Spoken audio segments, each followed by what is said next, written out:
यह जुनून है दूसरों के साथ रीडिंग और लर्निंग की खुशियों को बांटने का। यह है पोन मारियप्पन। पोन मारियप्पन तमिलनाडु के तूतुकुड़ी में रहते हैं। तूतुकुड़ी को पर्ल सिटी यानी मोतियों के शहर के रूप में भी जाना जाता है। यह कभी पांडियन साम्राज्य का एक महत्वपूर्ण केंद्र था। यहाँ रहने वाले मेरे दोस्त पोन मारियप्पन हेयर कटिंग के पेशे से जुड़े हैं और एक सैलून चलाते हैं। बस छोटा सा सैलून है। उन्होंने एक अनोखा और प्रेरणादायी काम किया है। अपने सैलून के एक हिस्से को ही पुस्तकालय बना दिया है। यदि व्यक्ति सैलून में अपनी बारी का इंतजार करने के दौरान वहां कुछ पढ़ता है और जो पढ़ा है उसके बारे में थोड़ा लिखता है, तो पोन मारियप्पन जी उस ग्राहक को डिस्काउंट देते हैं। है ना मजेदार? आइए तूतुकुड़ी चलते हैं, पोन मरियप्पन जी से बात करते हैं। पोन मारियप्पन जी, वड़क्कम, नल्ला इरकिंगड़ा। மாண்புமிகு பிரதமர் ஐயாவுக்கு வணக்கம். माननीय प्रधानमंत्री जी नमस्कार। வணக்கம் வணக்கம். உங்களுக்கு இந்த லைப்ரரி ஐடியா எப்படி வந்ததா? நான் 8ஆம் வகுப்பு தான் படிச்சிருக்கிறேன். மேற்கொண்டு எங்கள் குடும்ப சூழ்நிலை காரணமாக படிக்க முடியல. எனக்கு படித்தவங்களை பார்க்கும்போது எனக்குள்ள ஒரு வருத்தம் இருக்கும். நாமளும் ஒரு நூலகத்தை உருவாக்கி வாழ்க்கையை படிக்கணுங்கிறக்காண்டி இந்த ஒரு முயற்சி எடுத்து நான் பண்ணுறேன். मैं 8वीं कक्षा तक पढ़ा हूँ। उसके आगे मेरी पारिवारिक परिस्थितियों के कारण मैं अपनी पढ़ाई को आगे बढ़ा न सका। जब मैं पढ़े लिखे आदमियों को देखता हूँ तब मेरे मन में एक कमी महसूस हो रही थी। इसलिए मेरे मन में ये आया कि हम क्यों न एक पुस्तकालय स्थापित करें और उससे बहुत से लोगों को ये लाभ होगा। यही मेरे लिए एक प्रेरणा बनी। உங்களுக்கு எந்த புத்தகம் பிடிக்கும்? எனக்கு திருக்குறள் ரொம்ப பிடிக்கும். मुझे तिरुकुरल बहुत प्रिय है। ஓ உங்ககிட்ட பேசியதில் எனக்கு ரொம்ப மகிழ்ச்சி. நல்வாழ்த்துக்கள். எனக்கும் மாண்புமிகு பிரதமர் ஐயாட்ட பேசுறது ரொம்ப ரொம்ப மகிழ்ச்சியாக இருக்கிறது. मैं भी माननीय प्रधानमंत्री जी से बात करते हुए अति प्रसन्नता महसूस कर रहा हूँ। अगेन नलवाड़तुकल। நன்றிங்க ஐயா. धन्यवाद प्रधानमंत्री जी। Thank you. हमने अभी पोन मारियप्पन जी से बात की। देखिए कैसे वो लोगों के बालों को तो संवारते ही हैं, उन्हें अपना जीवन संवारने का भी अवसर देते हैं। थिरुकुरल की लोकप्रियता के बारे में सुनकर बहुत अच्छा लगा। थिरुकुरल की लोकप्रियता के बारे में आप सबने भी सुना। आज हिंदुस्तान की सभी भाषाओं में थिरुकुरल उपलब्ध है। अगर मौका मिले तो जरूर पढ़ना चाहिए। जीवन के लिए वह एक प्रकार से मार्गदर्शक है। साथियों, लेकिन आपको यह जानकर खुशी होगी कि पूरे भारत में अनेक लोग हैं जिन्हें ज्ञान के प्रसार से अपार खुशी मिलती है। ये वो लोग हैं जो हमेशा इस बात के लिए तत्पर रहते हैं कि हर कोई पढ़ने के लिए प्रेरित हो। मध्य प्रदेश के सिंगरौली की शिक्षिका उषा दुबे जी ने तो स्कूटी को ही मोबाइल लाइब्रेरी में बदल दिया है। वे प्रतिदिन अपने चलते फिरते पुस्तकालय के साथ किसी न किसी गांव में पहुंच जाती है और वहां बच्चों को पढ़ाती है। बच्चे उन्हें प्यार से किताबों वाली दीदी कहकर बुलाते हैं।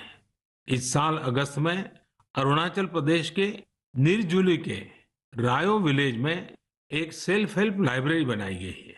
दरअसल यहाँ की मीना गुरुंग और दिवांग होसाई को जब पता चला कि कस्बे में कोई लाइब्रेरी नहीं है तो उन्होंने इसकी फंडिंग के लिए हाथ बढ़ाया। आपको ये जानकर हैरानी होगी कि इस लाइब्रेरी के लिए कोई मेंबरशिप फी नहीं है। कोई भी व्यक्ति 2 हफ्ते के लिए किताब ले जा सकता है। पढ़ने के बाद उसे वापस करना होता है। यह लाइब्रेरी 7 दिन 24 घंटे खुली रहती है। आस पड़ोस के अभिभावक यह देखकर काफी खुश हैं कि उनके बच्चे किताब पढ़ने में जुटे हैं, खासकर उस समय जब स्कूलों ने भी ऑनलाइन क्लासेस शुरू कर दी हैं। वहीं चंडीगढ़ में एक एनजीओ चलाने वाले संदीप कुमार जी ने एक मिनी वैन में मोबाइल लाइब्रेरी बनाई है। इसके माध्यम से गरीब बच्चों को पढ़ने के लिए मुफ्त में बुक्स दी जाती हैं।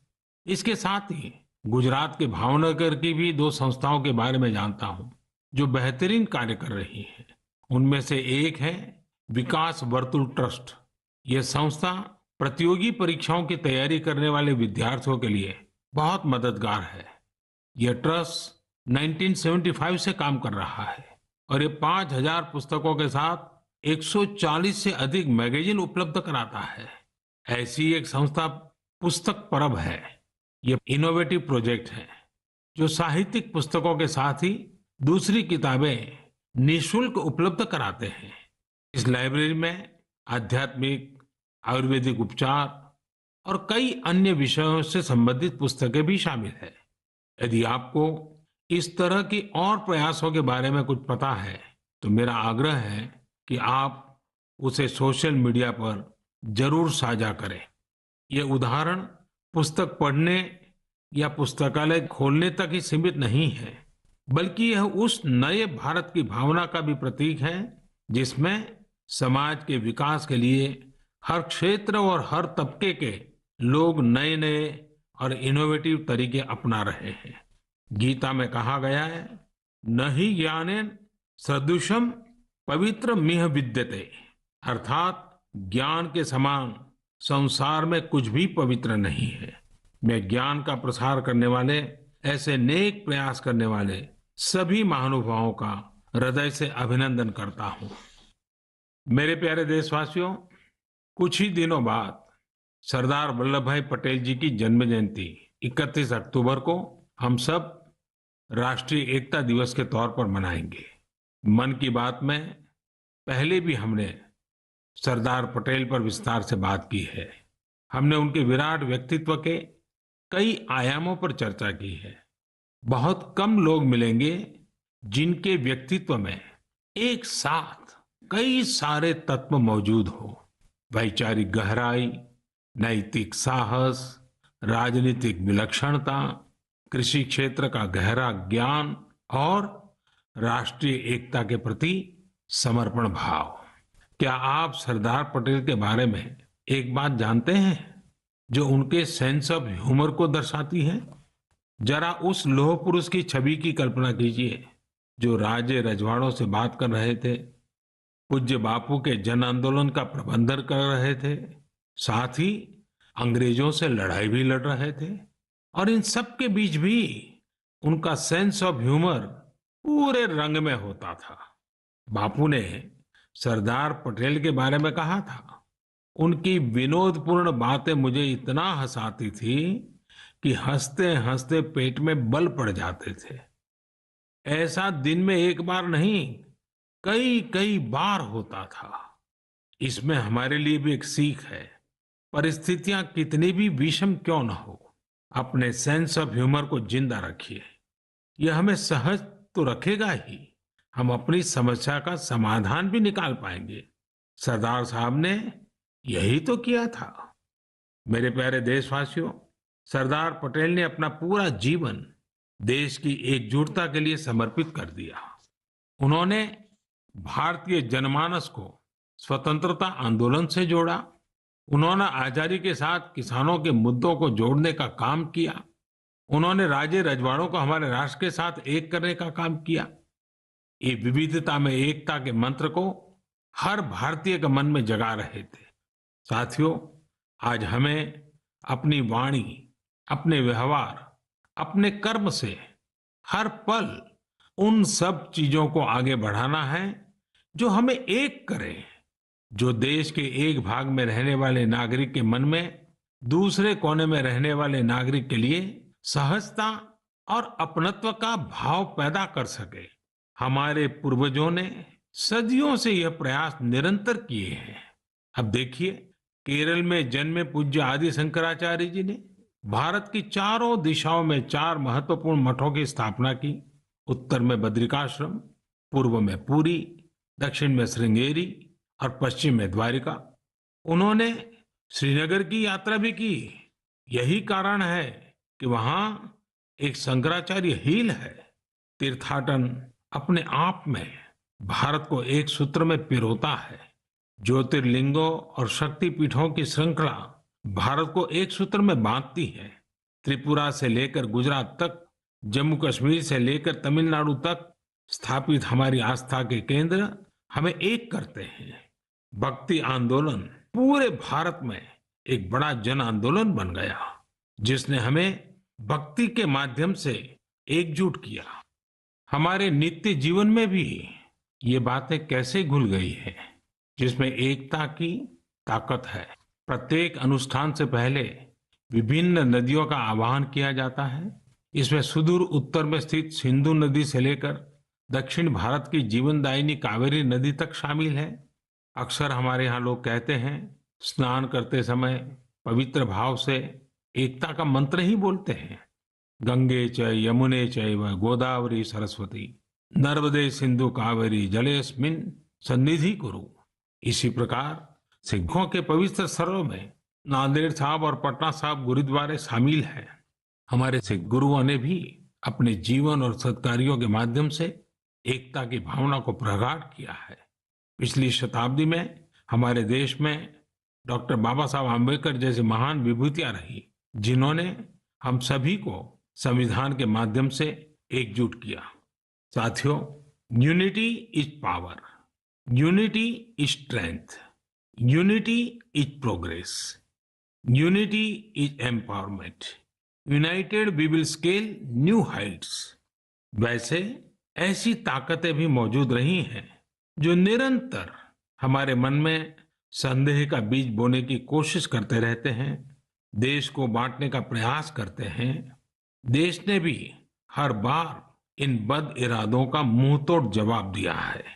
हमें निरंतर अपनी क्रिएटिविटी से, प्रेम से, हर पल प्रयास पूर्वक अपने छोटे से छोटे कामों में एक भारत श्रेष्ठ भारत के खूबसूरत रंगों को सामने लाना है।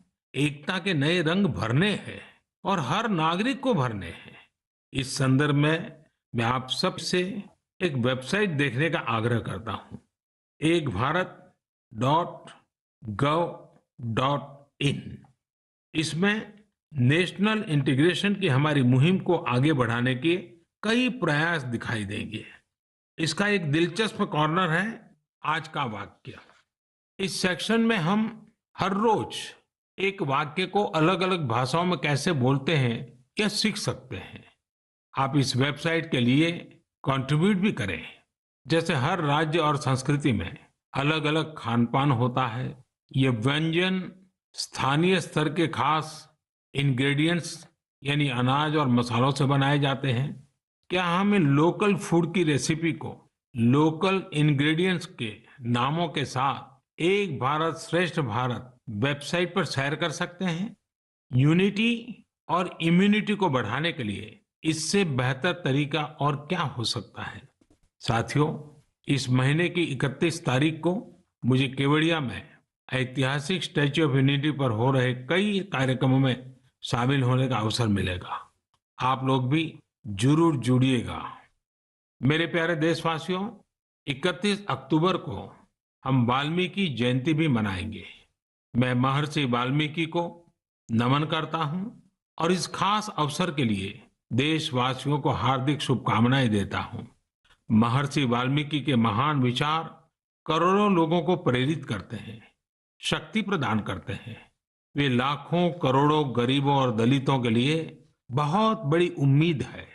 उनके भीतर आशा और विश्वास का संचार करते हैं। वो कहते हैं, किसी भी मनुष्य की इच्छा शक्ति अगर उसके साथ हो तो वह कोई भी काम बड़ी आसानी से कर सकता है। यह इच्छा शक्ति ही है जो कई युवाओं को असाधारण कार्य करने की ताकत देती है। महर्षि वाल्मीकि ने सकारात्मक सोच पर बल दिया। उनके लिए सेवा और मानवीय गरिमा का स्थान सर्वोपरि है। महर्षि वाल्मीकि के आचार, विचार और आदर्श आज न्यू इंडिया के हमारे संकल्प के लिए प्रेरणा भी है और दिशा निर्देश भी है। हम महर्षि वाल्मीकि के प्रति सदैव कृतज्ञ रहेंगे कि उन्होंने आने वाली पीढ़ियों के मार्गदर्शन के लिए रामायण जैसे महाग्रंथ की रचना की। 31 अक्टूबर को भारत की पूर्व प्रधानमंत्री श्रीमती इंदिरा गांधी जी को हमने खो दिया। मैं आदरपूर्वक उनको श्रद्धांजलि देता हूं। मेरे प्यारे देशवासियों, आज कश्मीर का पुलवामा पूरे देश को पढ़ाने में महत्वपूर्ण भूमिका निभा रहा है। आज देश भर में बच्चे अपना होमवर्क करते हैं, नोट्स बनाते हैं, तो कहीं न कहीं इसके पीछे पुलवामा के लोगों की कड़ी मेहनत भी है। कश्मीर घाटी पूरे देश की करीब करीब 90% पेंसिल स्लेट लकड़ी की पट्टी की मांग को पूरा करती है और उसमें बहुत बड़ी हिस्सेदारी पुलवामा की है। एक समय में हम लोग विदेशों से पेंसिल के लिए लकड़ी मंगाते थे, लेकिन अब हमारा पुलवामा इस क्षेत्र से देश को आत्मनिर्भर बना रहा है। वास्तव में पुलवामा के ये पेंसिल स्टेट्स के बीच के गैप्स को कम कर रहे हैं। घाटी की चिनार की लकड़ी में हाई मॉइस्चर कंटेंट और सॉफ्टनेस होती है, जो पेंसिल के निर्माण के लिए उसे सबसे सूटेबल बनाती है। पुलवामा में उक्खू को पेंसिल विलेज के नाम से जाना जाता है। यहाँ पेंसिल स्लेट निर्माण की कई इकाइयां हैं जो रोजगार उपलब्ध करा रही हैं और इनमें काफी संख्या में महिलाएं काम करती हैं। साथियों, पुलवामा की अपनी यह पहचान तब स्थापित हुई है जब यहाँ के लोगों ने कुछ नया करने की ठानी, काम को लेकर रिस्क उठाया और खुद को उसके प्रति समर्पित कर दिया। ऐसे ही कर्मठ लोगों में से एक है मंजूर अहमद अलाई। पहले मंजूर भाई लकड़ी काटने वाले एक सामान्य मजदूर थे। मंजूर भाई कुछ नया करना चाहते थे ताकि उनके आने वाली पीढ़ियां गरीबी में न जिए। उन्होंने अपनी पुश्तैनी जमीन बेच दी और एप्पल वुडन बॉक्स यानी सेब रखने वाले लकड़ी के बक्से बनाने की यूनिट शुरू की। वे अपने छोटे से बिजनेस में जुटे हुए थे। तभी मंजूर भाई को कहीं से पता चला कि पेंसिल निर्माण में पॉपुलर वुड यानी चिनार की लकड़ी का उपयोग शुरू किया गया है। ये जानकारी मिलने के बाद मंजूर भाई ने अपनी उद्यमिता का परिचय देते हुए कुछ फेमस पेंसिल मैन्युफैक्चरिंग यूनिट्स को पॉपुलर वुडन बॉक्स की आपूर्ति शुरू की। मंजूर जी को यह बहुत फायदेमंद लगा और उनकी आमदनी भी अच्छी खासी बढ़ने लगी। समय के साथ उन्होंने पेंसिल स्लेट मैन्युफैक्चरिंग मशीनरी ले ली और उसके बाद उन्होंने देश की बड़ी बड़ी कंपनियों को पेंसिल स्लेट की सप्लाई शुरू कर दी। आज मंजूर भाई के इस बिजनेस का टर्नओवर करोड़ों में है और वे लगभग 200 लोगों को आजीविका भी दे रहे हैं। आज मन की बात के जरिए समस्त देशवासियों की ओर से मैं मंजूर भाई समेत पुलवामा के मेहनतकश भाई बहनों को और उनके परिवार वालों को उनकी प्रशंसा करता हूं। आप सब देश के यंग माइंड्स को शिक्षित करने के लिए अपना बहुमूल्य योगदान दे रहे हैं। मेरे प्यारे देशवासियों, लॉकडाउन के दौरान टेक्नोलॉजी बेस्ड सर्विस डिलीवरी के कई प्रयोग हमारे देश में हुए हैं और अब ऐसा नहीं रहा कि बहुत बड़ी टेक्नोलॉजी और लॉजिस्टिक्स कंपनियां ही यह कर सकती है। झारखंड में ये काम महिलाओं के सेल्फ हेल्प ग्रुप ने करके दिखाया है। इन महिलाओं ने किसानों के खेतों से सब्जियां और फल लिए और सीधे घरों तक पहुंचाए। इन महिलाओं ने आजीविका फार्म फ्रेश नाम से एक ऐप बनवाया, जिसके जरिए लोग आसानी से सब्जियां मंगा सकते थे। इस पूरे प्रयास से किसानों को अपनी सब्जियां और फलों के अच्छे दाम मिले और लोगों को भी फ्रेश सब्जियां मिलती रही। वहां आजीविका फार्म फ्रेश ऐप का आइडिया बहुत पॉपुलर हो रहा है। लॉकडाउन में इन्होंने 50 लाख रुपए से भी ज्यादा के फल सब्जियां लोगों तक पहुंचाई हैं। साथियों, एग्रीकल्चर सेक्टर में नई संभावनाएं बनता देख हमारे युवा भी काफी संख्या में इससे जुड़ने लगे हैं। मध्य प्रदेश के बड़वानी में अतुल पाटीदार अपने क्षेत्र के 4000 किसानों को डिजिटल रूप से जोड़ चुके हैं। ये किसान अतुल पाटीदार के ई प्लेटफॉर्म फार्म कार्ड के जरिए खेती के सामान जैसे खाद, बीज, पेस्टिसाइड